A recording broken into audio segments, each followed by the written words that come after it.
For this podcast, we're going to talk about masses, and there's several different masses you need to be aware of in chemistry.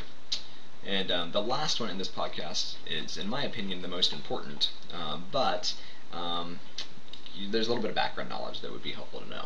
Alright, so the first mass is simply atomic mass.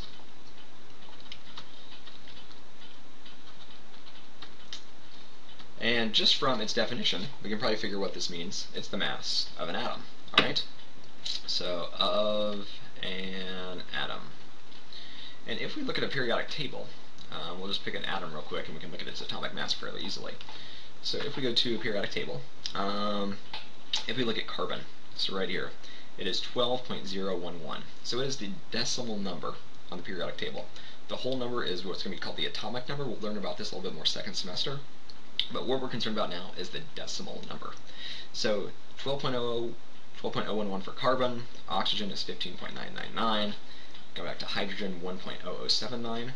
So any one of those numbers, we'll just write carbons down, equals 12.011, and the unit is going to be AMU, and that stands for atomic mass unit, okay? Because chemists like to do things that make complete sense most of the time. Oxygen, if you have a periodic table in front of you, is 15.999 AMU. And an AMU is a ridiculously small mass, okay? Something there's no scale in the world that can measure this.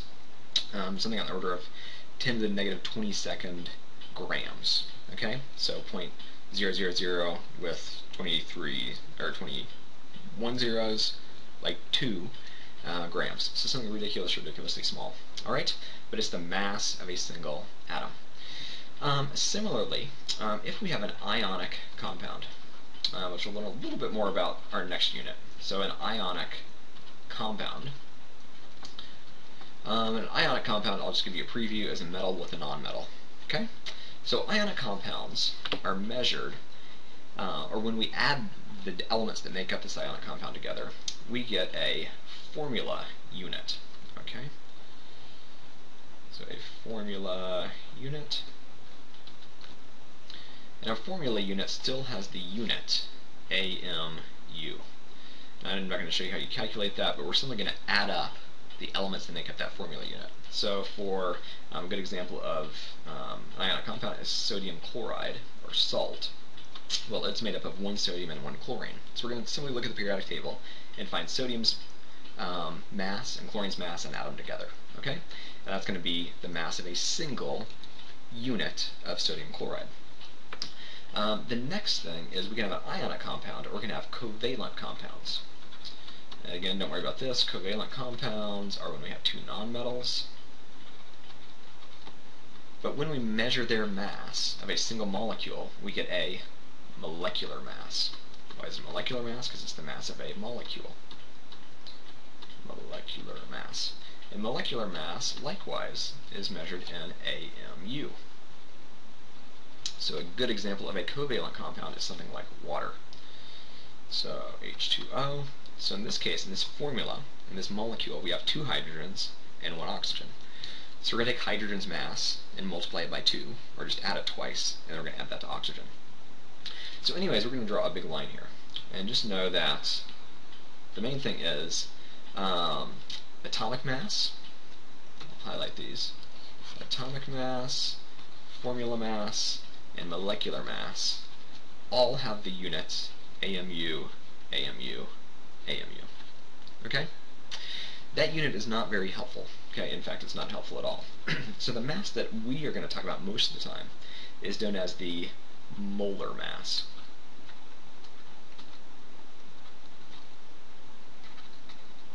And I will refer to it as the molar mass. But no, on a periodic table, it gives you the atomic mass. Okay, kind of confusing, but we're going to find that's not really confusing at all. The molar mass is the mass of a mole of that element. Okay, so we'll get a little bit more about the mole in some upcoming podcasts. But a mole is a really big number. A dozen is 12. A mole is a huge number. So simply, what happens is the molar mass is measured in grams. which is great because on a scale we can weigh grams. We cannot weigh AMUs on a scale. Okay? So the molar mass, let's just say for carbon, is going to be 12.011. Same number off the periodic table. We'll go back to the periodic table real quick. So 12.001.